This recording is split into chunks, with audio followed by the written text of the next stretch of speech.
At exactly 02:14 a.m. on a moonless night in the Kunar Province, the lead scout's radio went dead, leaving an elite Navy SEAL team isolated in a ravine.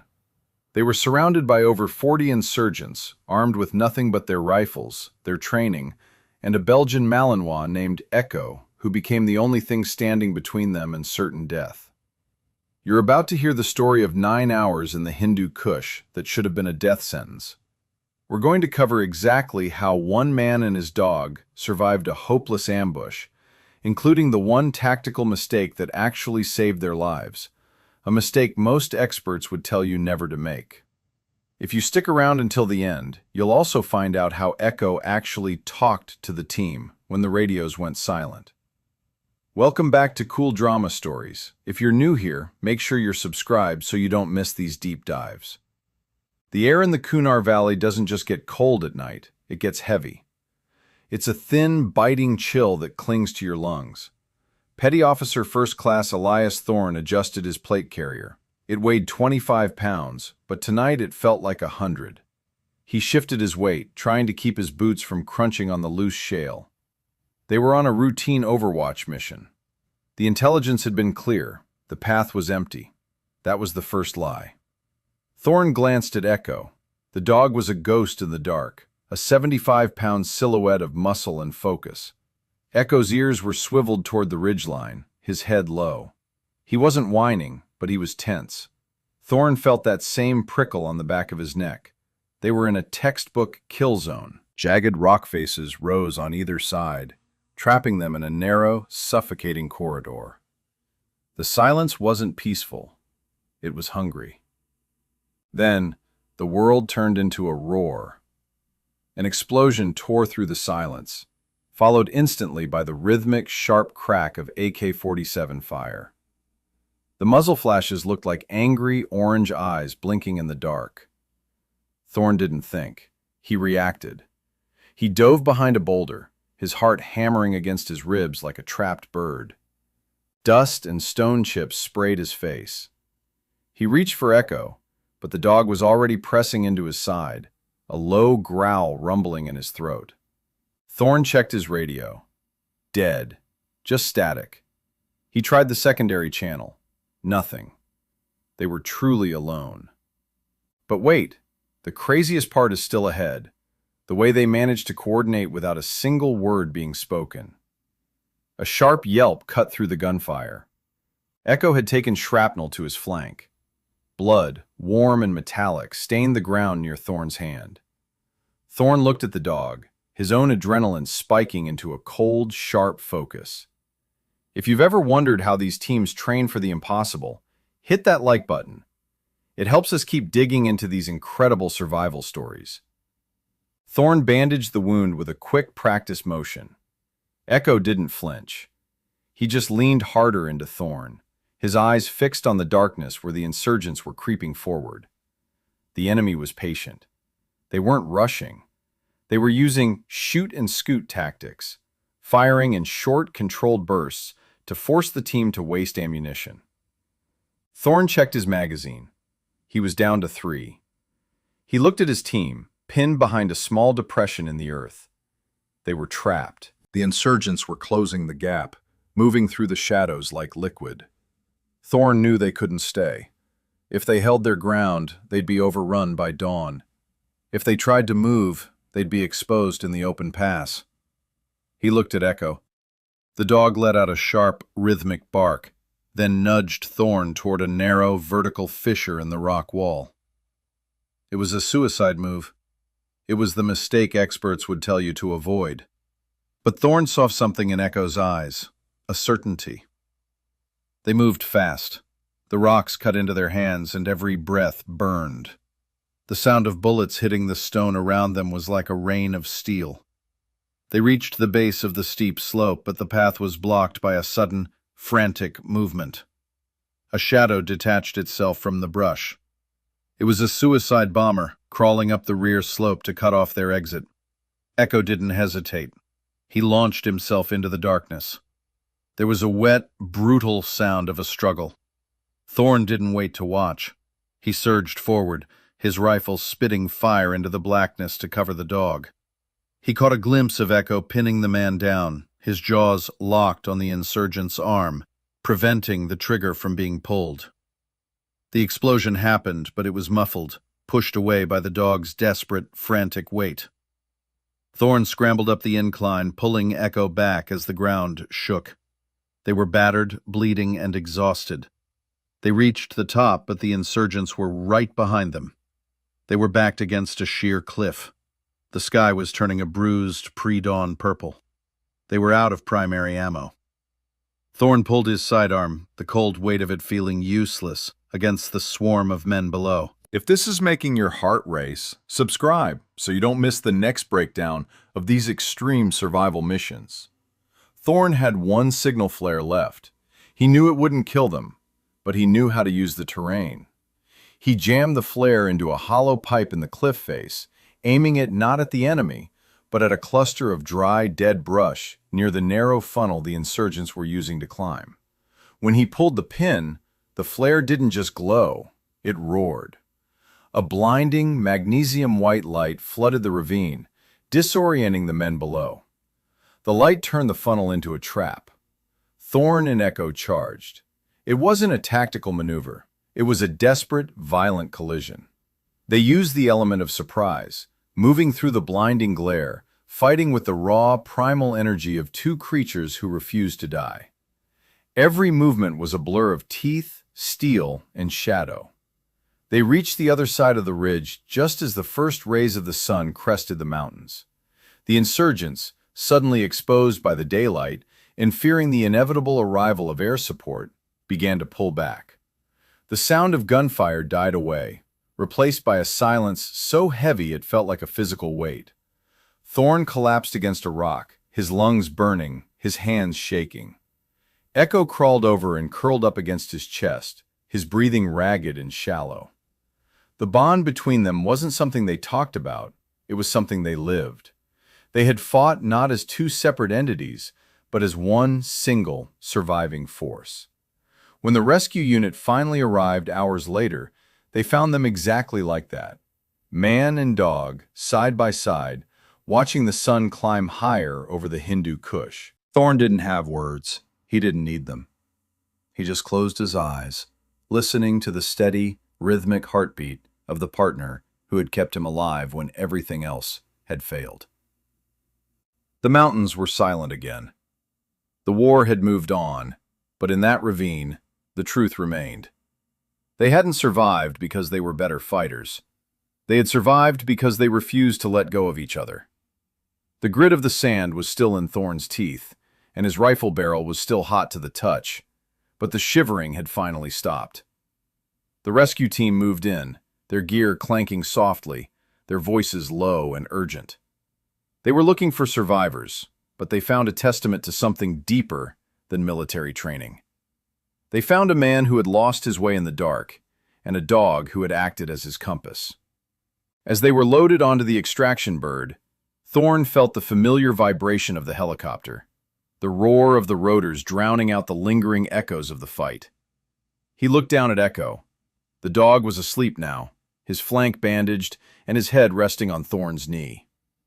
There was no glory in the aftermath. There was only the quiet, heavy reality of survival. The valley below shrank into a jagged line of gray and brown. It looked peaceful from up here, a deceptively calm view of rock and shadow. But Thorne knew what lived in those crevices. He knew the specific sound of an AK-47 bolt racking back in the dead of night. He knew the metallic taste of blood when you're pinned down with nothing but your own will to keep going. He didn't think about the mission reports he'd have to write, or the debriefings that would pick his actions apart.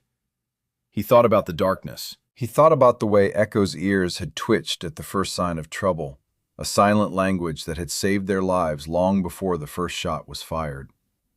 He realized then that the silence of the mountains was the loudest thing he had ever heard.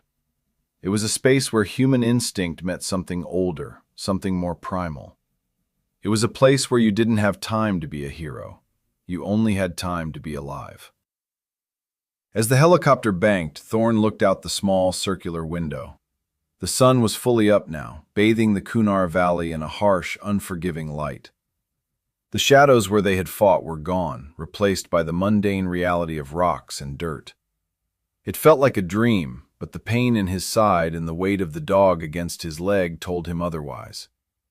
He leaned his head back against the bulkhead and let his eyes drift shut. He wasn't thinking about the next mission. He wasn't thinking about the politics of the war. He was just thinking about the fact that he was breathing. Every breath was a victory.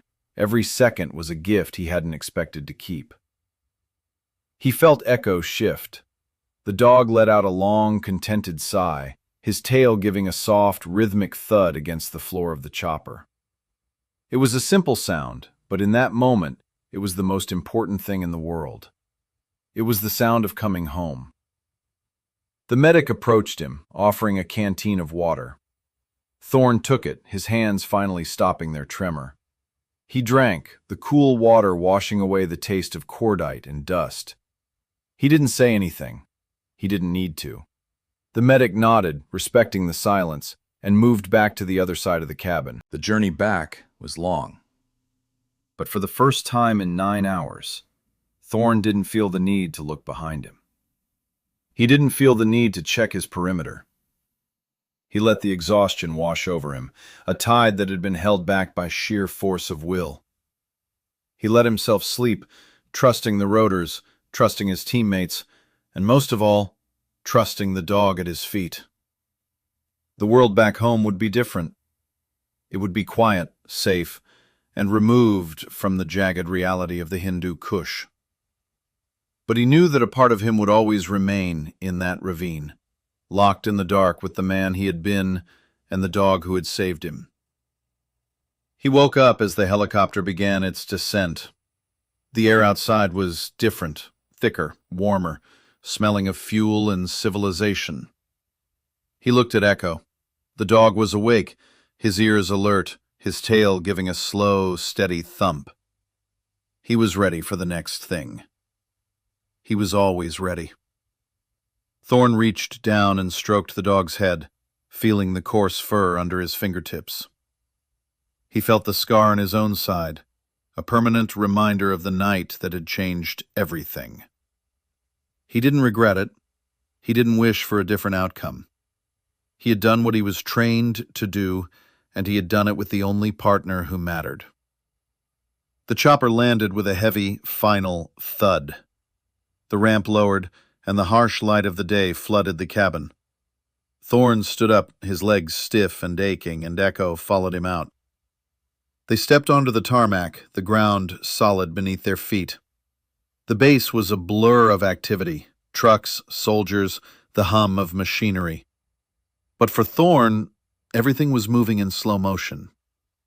He saw his team, battered and bruised, standing near a hangar. He saw the relief on their faces, the way they looked at him and Echo with a mix of awe and disbelief. He didn't go to them right away. He just stood there for a moment, letting the sun warm his skin. He looked at the mountains in the distance, a looming, jagged wall of rock that had almost been his grave. He didn't hate them. He just understood them. He walked toward his team, Echo trotting steadily by his side. Every step was a reminder of the night they had lived through. Every step was a sign of the bond that had carried them through the dark. He didn't need a medal. He didn't need a commendation. He had the dog, and he had his life. That was enough. It was more than enough. The team gathered around them, hands on shoulders, voices raised in quiet, relieved conversation. They talked about the ambush, the radio blackout, the desperate climb, and the final chaotic fight in the dark. They talked about the light, the flare, and the way they had broken through. But as they talked, Thorn felt himself pulling back. He didn't want to dissect it. He didn't want to analyze the tactics or the failures. He wanted to remember the way Echo's ears had twitched. He wanted to remember the way the dog had stayed by his side when the world was coming apart. He wanted to remember the silence. He walked away from the group, heading toward the kennel area. He needed to be with Echo, away from the noise, away from the talk. He found a quiet corner, a place where the sun hit the concrete and the world felt small and manageable. He sat down, and Echo curled up next to him, his head resting on Thorn's lap. They sat there for a long time, just watching the base go about its business. They were just a man and his dog. Two survivors who had found their way home. The rest of the world could keep its wars and its politics. Here, in this quiet, sunny corner, nothing else mattered. Thorn closed his eyes, listening to the sound of Echo's breathing. It was a steady, rhythmic sound, a heartbeat that echoed his own. He knew that tomorrow, the world would demand he be a soldier again. Tomorrow, the mission would start all over. But for now, he was just Elias. And Echo was just Echo. He felt a deep, profound sense of peace. It was the peace of a man who had stared into the abyss and hadn't blinked. It was the peace of a man who knew exactly what he was capable of, and exactly who he was fighting for. He looked at the sky, the vast, empty blue above them. It was the same sky that had watched them in the ravine, the same sky that had looked down on their struggle. It didn't care about their survival. It didn't care about their bond. But that was fine. They didn't need the sky to care. They only needed each other. He stood up, his legs feeling stronger now, his mind clear. He looked down at Echo. The dog looked up, his eyes bright and focused. He was ready. They walked back toward the base, two shadows against the light. They weren't the same men who had left a few days ago. They were something else now, something hardened and tempered by the night in the Hindu Kush. They were a team, and they were going home. The drive back to the barracks was quiet. Thorn looked out the window, watching the world roll by. He saw the mountains, a distant, jagged line that seemed to mock the ease of the modern world. He knew he would be back there again. He knew the war wasn't over, but he also knew he wouldn't be doing it alone. He had Echo. As they pulled into the base, he saw the lights of the barracks flickering in the dusk. It looked like a million other places, but to him, it was a sanctuary. He walked inside, the cool, air-conditioned air a stark contrast to the heat of the day. He went to his room, locked the door, and sat down on his bunk. Echo jumped up, curling into a ball at the foot of the bed. Thorn watched him, the dog's rhythmic breathing filling the small, dark room. He was safe. They were safe. He took off his boots, the leather worn and stained with the grit of the mountains. He set them aside, the sound of them hitting the floor sharp and final. He lay back, his body sinking into the mattress.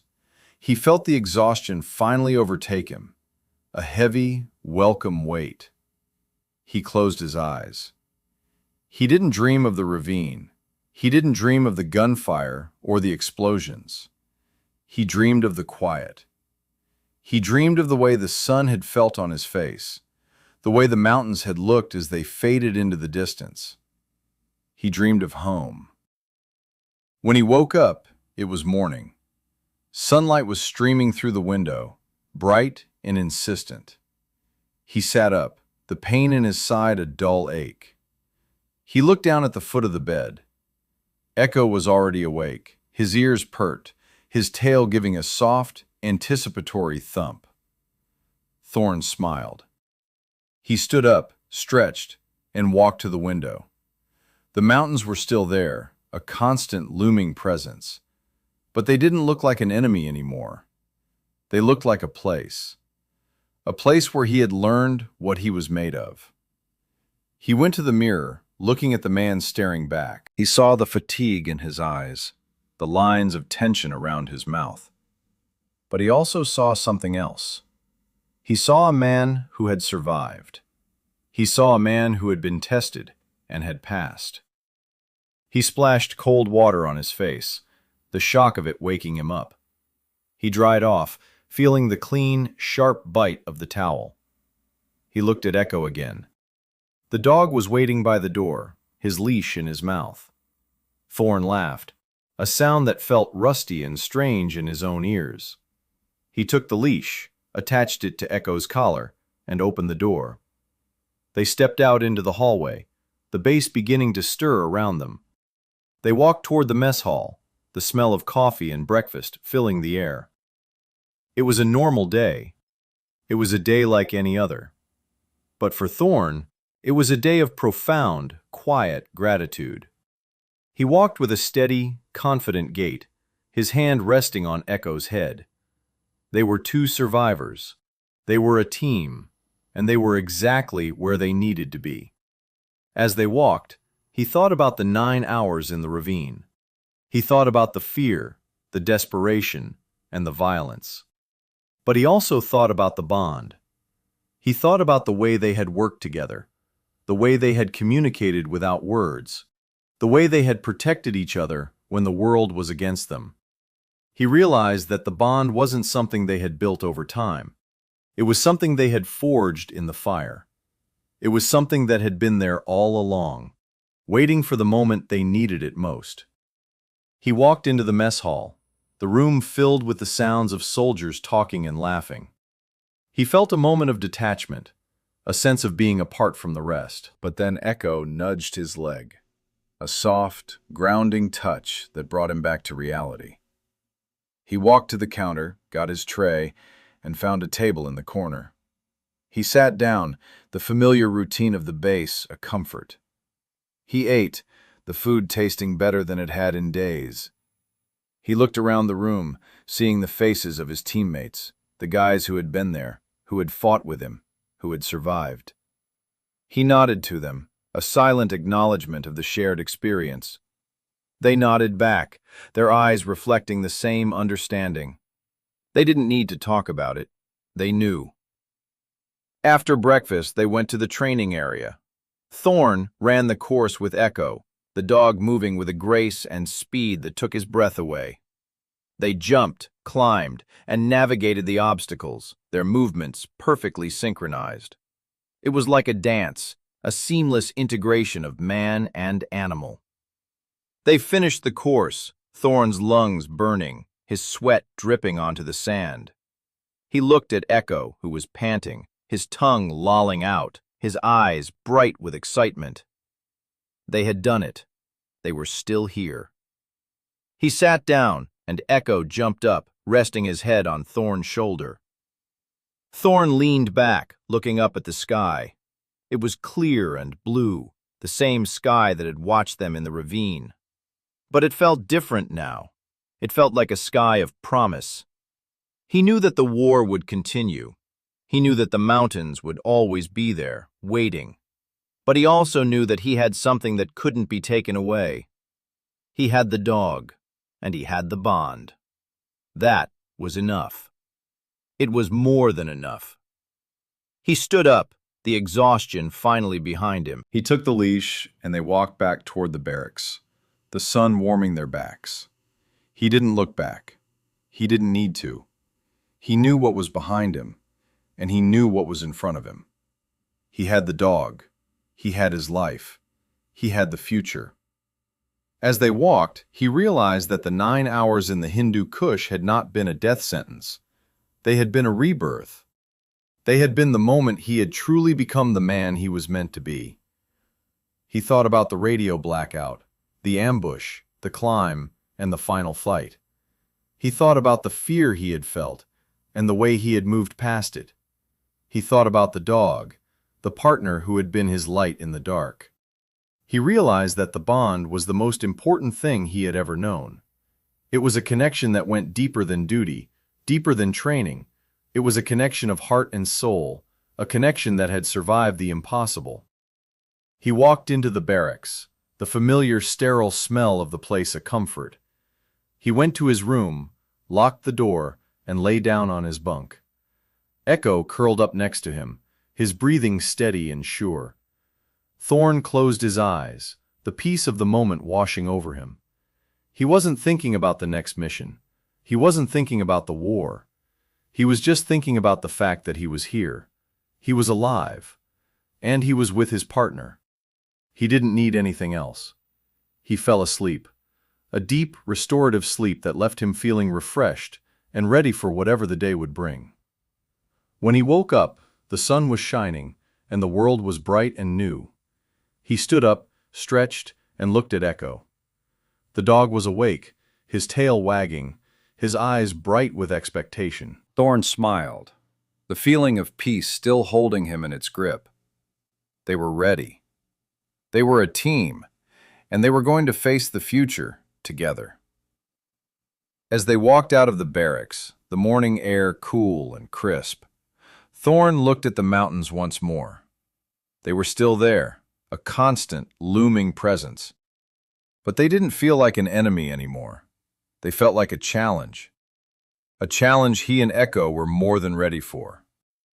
They walked toward the training area, the base waking up around them. It was a day like any other, but for Thorn, it was a day of profound, quiet gratitude. He walked with a steady, confident gait, his hand resting on Echo's head. They were two survivors. They were a team, and they were exactly where they needed to be. The rest of the day was a blur of training and routine. Thorn pushed himself harder than ever, his focus razor sharp, his movements precise. He and Echo moved as one, their bond stronger than it had ever been. They were a machine, a finely tuned instrument of war, but they were also something more. They were a partnership, a connection that transcended the brutality of their work. In the evening, as the sun began to set, they sat in the quiet of the kennel. Thorn watched Echo, the dog's movements graceful and deliberate. He realized that the bond wasn't just about survival.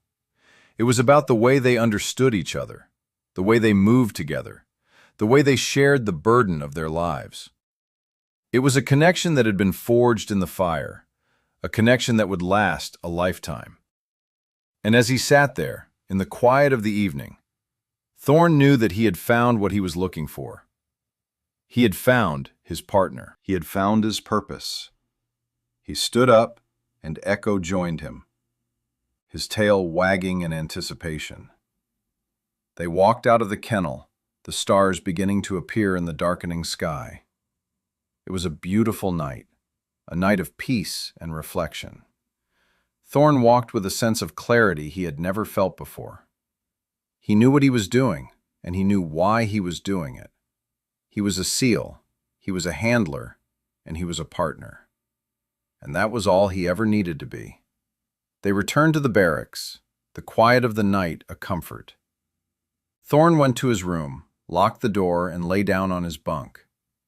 Echo curled up next to him, his breathing steady and sure.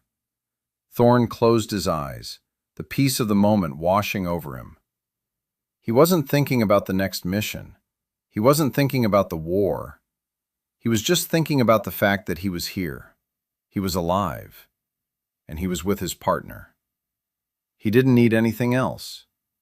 He fell asleep, a deep, restorative sleep that left him feeling refreshed and ready for whatever the day would bring. When he woke up, the sun was shining, and the world was bright and new. He stood up, stretched, and looked at Echo. The dog was awake, his tail wagging, his eyes bright with expectation.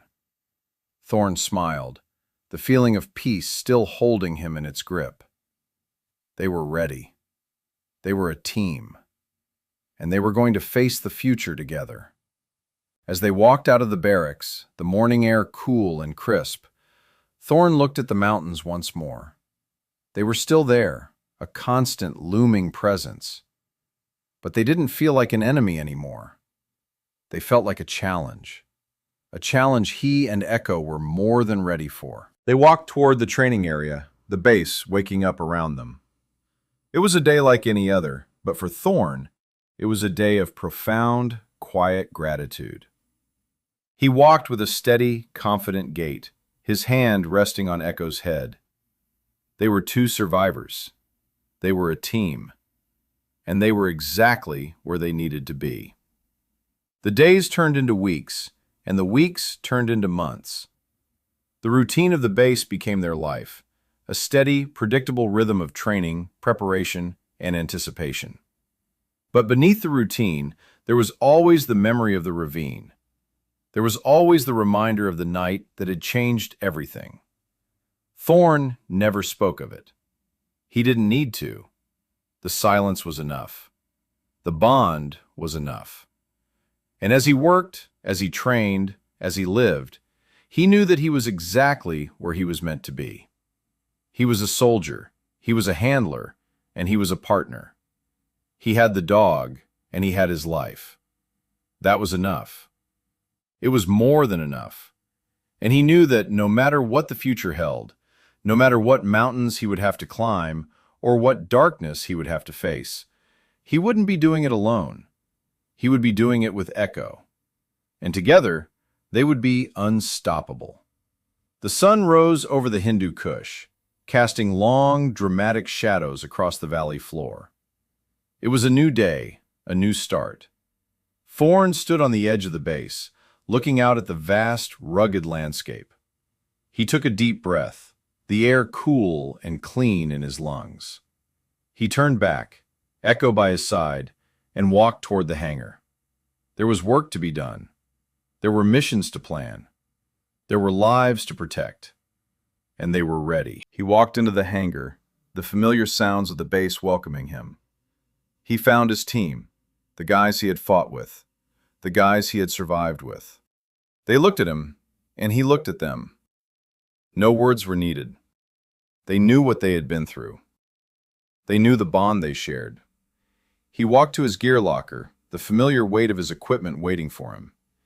He started to gear up, his movements methodical and sure. He checked his rifle, his pistol, his comms. Everything was in order. Everything was ready. He felt the presence of Echo behind him, the dog's steady, calm energy a constant source of strength. He reached back and stroked the dog's head, feeling the warmth of his fur. They were ready. As he stepped out of the hangar, the sun was high in the sky, bright and clear. He looked out at the valley, the mountains looming in the distance. He didn't feel the fear he had felt before. He felt a sense of purpose. He walked toward the transport, his team following him. They were a unit, a family. They were a team. And they were going to face the future together. The transport took off, the roar of the engines filling the air. Thorn looked out the window, watching the landscape fade away. He wasn't thinking about the past. He was thinking about the future. He was thinking about the missions to come, the challenges to face, and the lives to protect. He was thinking about the bond, the strength, and the unity. He was thinking about Echo. As they flew, the clouds drifted past, white and fluffy and beautiful. It was a day of promise, a day of hope. And Thorn knew that no matter what happened, no matter what the future held, he would be ready. Because he had the dog. And he had his team. And together, they would be unstoppable. The transport landed, and they stepped out into the bright, clear air of the operational zone. It was a new mission, a new challenge. But Thorn didn't feel the weight of it. He felt the exhilaration of it. He looked at his team, their faces set in grim, determined lines. He looked at Echo, the dog's eyes bright and focused. He knew they were ready. He walked toward the objective, his rifle held ready, his senses heightened. He was a soldier, he was a handler, and he was a partner. And he was exactly where he needed to be. The mission was a success. It was a result of the training, the preparation, and the bond that they had built. They had moved as one, they had reacted as one, and they had succeeded as one. As they returned to the base, the sun setting in a blaze of orange and purple, Thorn felt a sense of satisfaction. It wasn't about the glory or the praise. It was about the fact that they had done their job, and they had done it together. He walked into the hangar, the familiar sounds of the base welcoming him. He went to his gear locker, stowed his rifle, and sat down on the bench. He felt the fatigue of the day, but it was a good fatigue. It was the fatigue of a day well spent. He looked at Echo, who was lying at his feet, his eyes closed, his breathing steady and sure. He reached down and stroked the dog's head, the warmth of his fur a comfort. They had done it. They were still here. And they would be ready for tomorrow. He stood up, the fatigue of the day fading away. He was a soldier, he was a handler, and he was a partner. And he knew that as long as he had Echo, he would be unstoppable. He walked out of the hangar, the stars beginning to appear in the darkening sky. It was a beautiful night, a night of peace and reflection. He looked up at the sky, the vast, infinite expanse of it. He was a soldier, he was a handler, and he was a partner. And that was all he ever needed to be. The base was quiet now, the sounds of the day replaced by the soft, steady hum of the night. Thorn walked toward the barracks, his steps light and sure. He was looking forward to the rest, looking forward to the tomorrow. He knew that there would be more missions, more challenges, and more darkness to face. But he also knew that he would be ready, because he had the dog, and he had his team. And together, they would be unstoppable. He walked into the barracks, the familiar sterile smell of the place a comfort. He went to his room, locked the door, and lay down on his bunk. Echo curled up next to him, his breathing steady and sure. Thorn closed his eyes, the peace of the moment washing over him. He wasn't thinking about the next mission. He wasn't thinking about the war. He was just thinking about the fact that he was here. He was alive, and he was with his partner. He didn't need anything else. He fell asleep, a deep, restorative sleep that left him feeling refreshed and ready for whatever the day would bring. When he woke up, the sun was shining, and the world was bright and new. He stood up, stretched, and looked at Echo. The dog was awake, his tail wagging, his eyes bright with expectation. Thorn smiled, the feeling of peace still holding him in its grip. They were ready. They were a team, and they were going to face the future together. As they walked out of the barracks, the morning air cool and crisp, Thorn looked at the mountains once more. They were still there, a constant, looming presence. But they didn't feel like an enemy anymore. They felt like a challenge he and Echo were more than ready for. They walked toward the training area, the base waking up around them. It was a day like any other, but for Thorn, it was a day of profound, quiet gratitude. He walked with a steady, confident gait, his hand resting on Echo's head. They were two survivors. They were a team. And they were exactly where they needed to be. The days and weeks continued their steady march. Thorn and Echo remained the cornerstone of their unit. They were the ones the others looked to when the situation turned grim. The ones who could be counted on to keep their cool when everything else was falling apart. There were other missions, of course. Some were routine, others were anything but. But through every single one, the bond between the man and the dog only grew stronger. It was a connection that seemed to defy the chaos of the environment they operated in. One afternoon, during a particularly grueling training session in the heat of the day, Thorn took a break, wiping the sweat from his eyes. He looked at Echo, who was sitting perfectly still, his eyes locked on Thorne's. It was in that gaze, that simple, unwavering attention, that Thorne saw the true depth of their bond. It wasn't just about training or commands. It was about trust. A fundamental bottom-line trust that had been built on the solid rock of their shared survival. He realized then that they would never truly be the same people they had been before that night in the Kunar Valley. That night had peeled away the layers of pretense, leaving only the raw, essential truth of who they were. They were survivors.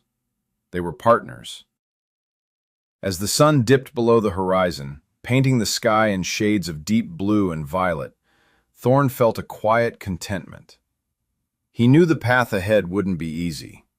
He knew the mountains would continue to challenge them, and the war would continue to demand everything they had to give. But he also knew that he wouldn't be doing it alone. He would be doing it with Echo, and together they would face whatever the future held with the same unwavering resolve that had carried them through the dark. That was the truth of it. That was the story they lived, every single day, in the silent, rugged beauty of the Hindu Kush. And as the stars began to twinkle in the vast, open sky, Thorne lay down on his bunk, the presence of his partner a steady, comforting weight at his feet. He closed his eyes, knowing that tomorrow would be another day, another test, another chance to prove that they were, and would always be, a team. He fell into a deep, peaceful sleep, the kind that only comes to those who have faced the worst and come out the other side, stronger, wiser, and more united than ever before. The night was quiet, the world around them still and expectant. And in the silence of the room, the bond between the man and the dog remained, a quiet, powerful sign of everything they had endured and everything they had become. It was a story that didn't need words. It was a story told in the steady rhythm of their breathing, the quiet thud of the dog's tail, and the calm, assured presence of a man who had finally found his place in the world. And it was a story that would go on, as long as there were mountains to climb, darkness to face, and a partner to stand by your side. The sun rose again, the world waking up to a new day. Thorne stood up, the familiar routine of the morning calling to him. He looked at Echo, who was waiting for him, his eyes bright and focused. They were ready. They stepped out into the morning, the air fresh and clean. They had a mission to prepare for, a challenge to meet, and they were ready to face it together. They were two survivors, they were a team, and they were exactly where they needed to be. And that, in the end, was all that mattered. The legacy of that night in the Kunar Valley would stay with Thorne forever. It wasn't just about the survival. It was about the realization of what they were capable of. It was about the knowledge that they could face the impossible and come out the other side. He didn't think about it often, but when he did, he felt a sense of profound, quiet pride. He had been a part of something bigger than himself, something that had tested him to his core and found him worthy. He walked toward the hangar, the sun warming his back. He was a soldier, he was a handler, and he was a partner. And he was ready for whatever came next. The mission was to be the most challenging one yet, a deep penetration operation into enemy territory. Thorne and Echo would be the tip of the spear, the ones who would lead the way. As they walked toward the transport, the team looked at them with a sense of confidence. They knew Thorne and Echo. They knew what they were capable of. The transport took off, the roar of the engines a steady, reassuring sound.